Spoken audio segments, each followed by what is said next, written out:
Haya. Amefika jamani, anaitwa Mtumishi Dalmas. Leo hii ndio mgeni wetu ndani ya Jambo Kenya. Katika ubora wake ni mwanamuziki wa nyimbo za Injili, nyimbo za kumtukuza Mungu, nyimbo za Kibaluya Baluya. Atatuambia pia kama anapiga za Kiswahili. Lakini zake za Kiluya ambazo nimezisikiza ni nyimbo ambazo zimekomaa, tamu, zimekwenda skuli. Tunaanza na Mbolela.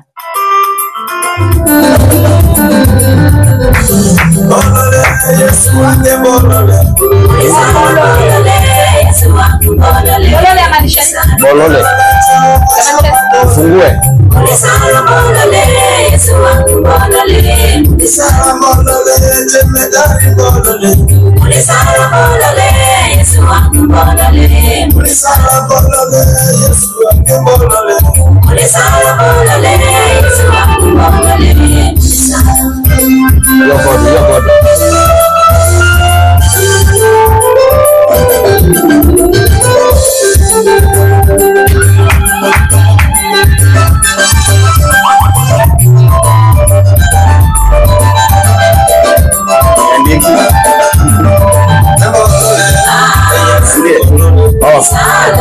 Ni 4 hash star 1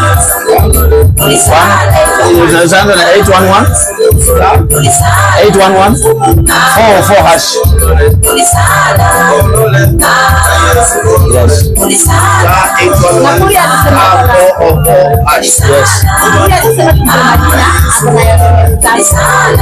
Nasangulia watu grade kama watano hivi.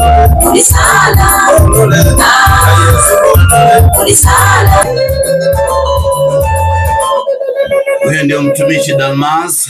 Yes. Tukiendelea na mazungumzo, chukua hii kama sikiza tune, manake unaweza ukaangukia airtime. Ako na airtime kwa watu 10. Anasema anajua kwamba mnahangaika na airtime. Kwa hivyo tafadhali chukue kama sikiza tune, alafu ngoja ukisikia nambari yako inasomwa unaangalia simu kama airtime imefika. Unabonyeza star 811 star 404 hash kupata hiki kibao Yesu Mbolole chake Mtumishi Dalmas. Unabonyeza star 811 star 404 hash. Ukishapata kama sikiza tune, kuna ujumbe unapokea kutoka Safaricom. Forward hiyo SMS kwa 22106. Washindi 10 watakuwa wanapata airtime kutoka kwa Mtumishi Dalmas.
Jamani, Mtumishi Dalmas. Naam. Yaani wimbo mtamu kama kitu gani? Habari ya leo? Njema sana. Karibu sana. Sisi wa Kristo tunasema Bwana Yesu asifiwe. Amen. Amen. Ina maana kwamba umeokoka, si kwamba tunaimba kwa sababu una talanta. Hapana.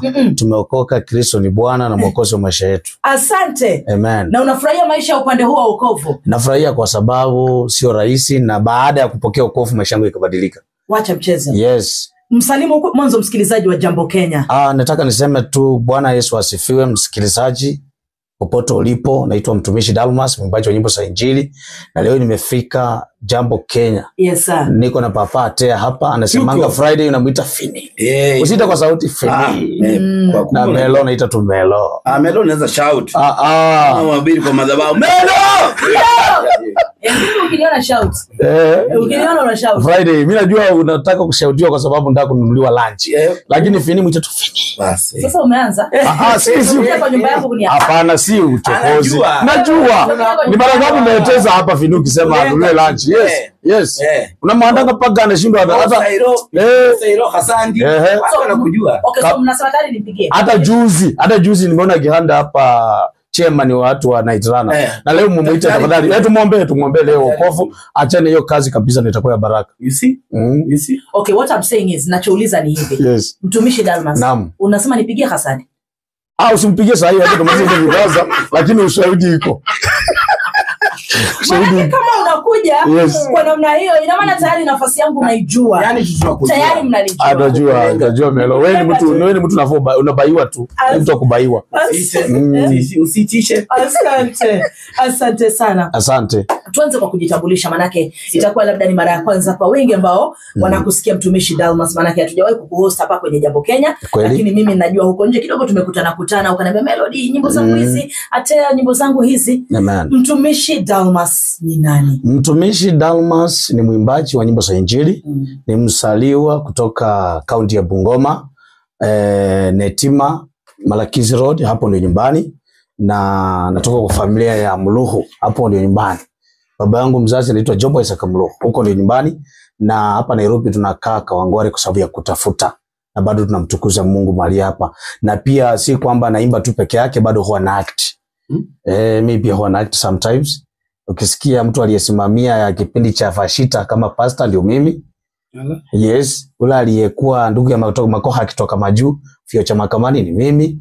Ule aliyeshika Ondieki akiwa amefanya siasa ya madoadoa baya ni mimi. Ule aliyekwenda kwa hoteli Mama Kayaya akakula bila kulipa na ni mnono kama mimi ni mimi. Ule aliyeakti juzi kwa Sari kama daktari wa mochari ni mimi. Hata mbona unaangalia hivyo? Hata amini hii maneno. Yule alikuwa amenona kama mimi. Na ni yeye wewe. Kwa hiyo ni mtu ambaye una talanta mbalimbali. Tuna talanta mingi sana na zinatusaidia kufika hapa. Mara ya kwanza nikija Nairobi nilikuja tu nikiwa hivyo. Lakini namshukuru Mungu baada ya kumtumikia Mungu leo hii Mungu amebadilisha maisha yangu. Sio rahisi. Ulikuja Nairobi mwaka gani? Nilikuja Nairobi katika nafasi gani kimaisha? Umemaliza shule ama umesomea Nairobi? Shule mimi nilikuwa na changamoto kusema ukweli. Mambo ya shule utanisamee. Maana yake nilikuwa msumbufu sana. Nilikuwa kwanza mara ya kwanza nikifukuza mwalimu nikiwa class 5. Watoto wakiwa wameanguka mtihani. Teachmaster akamfukuza kabisa akaenda kabisa ni mimi. Nyumbani nilikuwa msumbufu sana, nilikuwa mkora, nilikuwa mwizi, nilikuwa msumbufu, nilikuwa nafuta bangi, vitu kama hiyo. So sikusoma. Nilikuwa najipeleka darasa lingine mwenyewe. Nikichoka kusoma darasa lingine naenda nyingine mwenyewe. So nilipofika class 8 nikawa sina ile pesa ya kuregister mtihani. Nikaenda nyumbani. Hata vitabu niliacha shule. Form 1 nenda aje na uchamaza mtihani. Sio ulikuwa unajipeleka kwa kazi. Sasa unajua nilipofika hapo nikaambiwa form 1 si kama hii darasa lingine. Huko lazima hii kile. Lazima nayo huko. So Fini hapo ndio waliniweza na nikaacha vitabu shuleni na nikaenda hivyo. Si masomo uliacha, ni vitabu uliacha. Hata masomo yote niliacha kwa sababu hakuna kitu nilikuwa napita. Kwa sababu kama kuna mwaka moja nilisoma class 5 nikachoka kama miaka 3 nimerepeat. Alafu nikaona nasikia class 5. Nikaenda shule nyingine mwenyewe bila mzazi, nikaenda class 7. Kufika huko nikaambiwa kuna class miaka 2 iliyoliwa na nzige. Sasa nikarefresh. Nikaenda class 7. Kufika huko nikaambiwa nafaa rudi back class 6 kuna vitu umemiss. Nibidi nirudi tena class 6 kwa shule nyingine tena. So kwa mwaka moja nilisoma shule 3 na tena kila klasi tofauti kila term. Na bado nilipiti tu. Lakini ulikuwa unashika kidogo. Hakuna, nilikuwa msumbufu. Na nilikuwa ni msumbufu. Walimu nilipika sana na mnashukuru Mungu nilibadilika. What do you mean? Kama ni bangi nilifuta sana. Lakini baada ya hiyo niliacha shule, mambo ikakuwa ngumu zaidi. Nikateseka, nikaenda huko Busia kulimia watu, kufanya kazi. So siku moja nikawa nimfanyia mtu kwa boma yake. Hiyo boma ilikuwa na majini. So ukilala usiku yatea mimi nakwambia wakati napikwa kutoka mwisho mpaka mwisho naoni mtu. Wewe na tirani. Unakutana na embulu bwana, wewe nakwambia unakutana na embulu hivi life. Majini inapotea. Majini hujezi iona, unaona vitu vile inafanya. Wewe ukajuaje ni majini? Kwa sababu nisema ni majini. I remember that my boss alikuwa anakaa Nairobi na brother yake akafariki. Alipofariki wakaleta picha kwa nyumba. So picha ilikuwa inanichekea. Na kuchekea ukismile. Inakusmailia ukipendua inakaa kwa kila mtu amaelewe tu. Mimi nikiwa kwa nyumba nilikuwa nakaa peke yangu bwana. Wanaenda kusmailia wewe peke yako. Hiyo picha nisimamie mimi. Na yeye seka ukipendua angalia kwa ukuta inarudi tena kuangalia. Mtumishi Dalmas. Sio chocha, ni ukweli. Majini. Bwana hiyo nyumba picha kwa ukuta na ile kusmailia na inapenduka peke yake. Lakini haina shida. Kuna picha zingine ukiangalia profile kama kuna portrait zingine kama za Yesu. Sio ametengeneza vizuri hadi smile hadi na shine. Unaweza ipendua angalia kwa ukuta nikabadilika kwa kuangalia. Unapewa mshahara jioni, kufika asubuhi una hiyo pesa, unalala peke yako, umefunga mlango, keti kila kitu. Kwa nani amebeba? Hata mimi nimekoma hapo sasa, nimekoma. Maana yake nisikudanganye mtumishi Dalmas, ili swala la majini. Mimi nishasikia watu wakisema majini. Majini iko. Sijawahi kuona majini. Ila mimi usikia watu wakisema kuna majini. Majini wewe siona, ni kama Mungu wewe chai muone kwa macho yako, unamuona kwa matendo. Same miungu ama kama majini unaiona kwa matendo. Vituko inavyokufanyia. Maipigwa video viboko bila kuona mtu anakupika. Sasa mimi maipigwa, usijasema mimi. Sasa utasema nani imagine ama kweli? Sio kuimagine bwana, pigwa unasikia uchungu. Umekosea nini saa hizo? Umekosea wapi ama unapigwa kwa sababu labda huenda hiyo kwa sababu hiyo boma ilikuwa nakaa. Sometimes ukiwa unaambia mtu kwamba hii nyumba sioni ikiwa vizuri, unalimwa kiboko. Lakini sio ulikuwa unafuta bangi na unasema sio bangi ndugu yangu. Hapana, sio bangi. Kwani mbangi kipigwa kutoka mwisho mpaka mwisho bado ni bangi? Nauliza sasa hizi ulikuwa umeacha bangi. Ilibidi niache bangi hapo. Because ile maisha ilikuwa naisha hapo si maisha. Sababu anasema ati majini naogopa bangi. Ilibidi sasa niachane na bangi kwa sababu hiyo maisha hata bangi ingenisaidia. Sasa iko inaogopa hata bangi yako. Yesi ogopa. Nimeumia sana. Naam. Ukweli mchungu ni unajua mimi sijawahi pia kuvuta bangi. Lakini kama ni bangi zako zilikuwa zinakula. Kwanza bangi iko mara 3. Kuna bangi ya kukula, kuna bangi ya vita na kuna bangi ya kazi. Kama hujawahi jua. Yako ilikuwa gani? Mimi nilikuwa nafuta kulingana na nataka na kufanya nini. Kama tuenda disco matanga tunataka kukutana na Finito Munyoroshe tunakuta tunafuta ya vita. Yes. Na hizo zote ziko kama ukienda unauliza unataka gani? Sasa si wale wanauza ndio wanajua. Wewe unajuaje? Mimi nilijua kwa sababu kuna wakati nilitaka kwenda, kulikuwa na harusi. Nilikuwa naishi nyumbani ni ya shida. So tulikuwa naenda harusi ya mtoto wangu. Na nikaambiwa hii bangi utakayofuta ni ya kukula. Ilibidi nikule mchele sahani 8 na asubuhi hiyo nilikuwa nimekula nyama kilo 1, mandazi nilikula 47 na vikombe 12. Na lunch nikakula mchele. Hiyo ni mara yangu ya kwanza kula mchele. Sahani 8. Ndio namaliza wewe. Mlio unashiba ile mchele kweli. Si pengine tu ni hapo. Nilikula kwa sababu si appetite. Mandazi ya asubuhi nakuelezea asubuhi nikula nyama kilo 1 wakichinja ng'ombe. Nikamaliza. Hapo baadaye ikifika saa 4 unajua wale wageni wanaingia, wengine wanatoka. So mimi wale wamekaa na mimi wakitoka, mimi nahama naenda kwa ile wageni wanaingia. Nikahesabu mandazi 47, vikombe 12 ya chai na lunch time nikakula mchele sahani 8. Wewe maikula hivyo? Mtumishi. Ni bangi hivi nini? Usitupime bangi pia. Sio bangi bangi kwa sababu nyinyi mfuti. Na mimi hata niliacha kufuta. Kwa sababu baada ya kuoga ndio unashikwa. Maana sasa unashikwa aje nyumbani ushago na unashikwa aje na unafutia kwa mahindi. Wale. Unafuta kama kawaida. Nobody akulia kama. Hata shosho yangu nilikula kuku yake sana. Nilikuwa nachinja kuku. Hakuna kuchinja na nyonga tu na choma na kula hapo. Nakula chumvi. Nakula choko mzima peke yangu. Wewe unaikula hivyo? Mimi hata piece moja huwa nahangaika, lakini kuna mmoja tukienda naye kama wewe ni mgonjwa. Hata kama utafuta bangi, wewe ni mluya na mgonjwa. La piece moja kuku. Wewe ni mluya. Hata kama utafuta bangi wewe ni mgonjwa. Lakini kuna mwingine sidhani hata anajua bangi ni, lakini anakula nyama.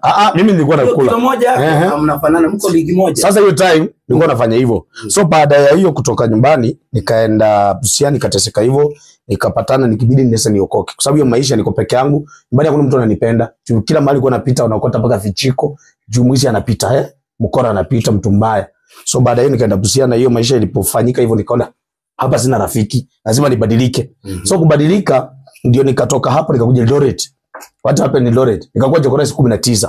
Chamaka niokota nikaanza kufanya kazi 24 hours. Mchana na mfanyia kwa video, usiku namlindia shule ya Mwanza kama unaijua Eldoret. Na silibu mshahara ilikuwa nalipwa for 3 years. Yes. Sasa hapo umeokoka ama bado? Nishaokoka Busia. Baada ya kutokurudi nyumbani sababu nyumbani maisha ni ngumu. Sasa nikoje Eldoret kutafuta job sasa. Na ile job sichasoma. Uko kama sina certificate. Sina miaka ngapi? Hiyo time. Ilikuwa Eldoret nikifanya hiyo kazi. Nilikuwa shapita 18 years. Ushapita? Yes. Na ID na kila kitu. ID hata nilitanganya miaka 2 juu. Nilikuwa natafuta kazi lazima So ukaokoka Eldoret tumeingia. Na nikakuwa Jokoresi 19, jamaa kaniokota hapo akanitumia miaka 3 kimfanyia kazi kinipa chakula. Yaani wewe unakula tu? Mimi bora nimekula niko sawa. Sasa unakula nyingi. Sasa ndio, lakini sasa hiyo time unapimiwa. Ndio mara yangu ya kwanza kunywa chai iko na kakilasi. Sasa bangi nilikuwa nimeacha. Hiyo nilikuwa nimeokoka. Na chakula yangu ni mshahara. Mwili iko tu hivi. Mwili hii nimenonea Nairobi bwana. Nimekuwa mkonde bwana. Hata nilikuwa naokopanga nikitembea sometimes baridi ikiwa mingi. Naweza nibeba. Kuliwa na mwewe. Nisabeba. Haya ndio wewe uko Eldoret sasa. Sasa nimeshafika Eldoret nikateseka hiyo miaka 3. Ndio nikakaa miaka 3 kwa yule jamaa akavilisika. Alafu pastor fulani akanichukua ndio pastor Ben. Ndio sasa Bahati the late ama Ben yupi? Yani tu Bahati. Sijui kama ni pastor mmoja alikuwa anajulikana kwa alikuwa na kanisa hapo Langas. Ndio Ben huyo. Sasa huyo ndiye alinilea akanifundisha. Nilikuwa naimba nyumbani kwa wale watu wanatairishwa. Lakini sasa nilipofika hapa akaniambia utakuwa unaimbia watu wanatairishwa, utakuwa unaimbia Mungu. Unaimbia je watu wanatairishwa? Bwana nilikuwa naimba paka ile mtungi ile imepewa pombe inaletwa. Sasa inaimbia Mungu. Hata ulikuwa naimba aje ya kuminya? Nyumbani mimi nilikuwa kusema bwana, ile mahali naenda kuimba ndio watu wote wanahamia huko.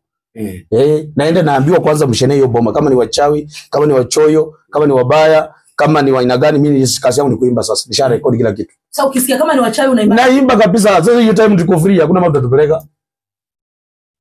Si kazi yangu. Sasa baada ya kuja Eldoret ndio basi sasa akaniambia utaimbia Mungu. Na akanikocha akaniambia hata hii jina ni yeye alinipea. After kuenda kwa church yake, mshirika akasema sasa huyu si Dalmas tu, aitwa mtumishi, wewe ni mchungaji. So baada hiyo ndio yakanipea jina mtumishi. Yes. Jina mtumishi likuja hapo. Ndani ya Jambo Kenya, mtumishi Dalmas yuko hapa. Tunatembea naye safari yake ya maisha, safari ya muziki. Tukileo naangazia sasa katika uimbaji, alianziaje, ikawaje. Maana kuna watu wanakata tamaa, unaanza ngoma ya kwanza hata hizi chezwa kwa radio. Hata wewe unaona wewe ni muimbaji, lakini sisi tukisikiza tunakwambia bado. Bado kidogo, fanya mazoezi. Rekodi nyingine na nyingine. Ndani ya Jambo Kenya dakika 18 tutakwenda kupumua kidogo, alafu tarudi. Una swali lolote, unasikiza ushuhuda wake, mtumishi Dalmas mwenyewe ndio huyo. Anasema yeye aliacha mambo mengine akaamua kumtumikia Mwenyezi Mungu. Tupumua kidogo ni kujuza kwamba kama uko Kajiado, leo ndio ile siku, leo ni Ijumaa na kuanzia saa 3 wale mko Kajiado town, fikeni pale KCB grounds hapo Kajiado town, manake kuanzia saa 3 hadi saa 10 jioni leo hii Aga Khan University Hospital Mobile Clinic itakuwa hapo. Madaktari kutoka Aga Khan na sisi kutoka huko na wahudumu wengine wa kiafya watakuwa hapo kutoa huduma mbalimbali za matibabu na kupimwa kimatibabu. Wale mnajishuku magonjwa mbalimbali, fika hapo. Consultation ama ada ya kupimwa ni shilingi 500 ama ya consultation ni shilingi 500. Fika hapo kuanzia saa 3. Kama unaweza fika mapema by saa 2:30 ili ukue miongoni mwa wale wa kwanza uhudumie ukaenda zako. Inajumuisha wote, watoto, akina mama, wakongwe, wote mnaalikwa. Ni pale KCB grounds, Kajiado town, the Aga Khan University Hospital Mobile Clinic. Nimeona iko na dakika 10.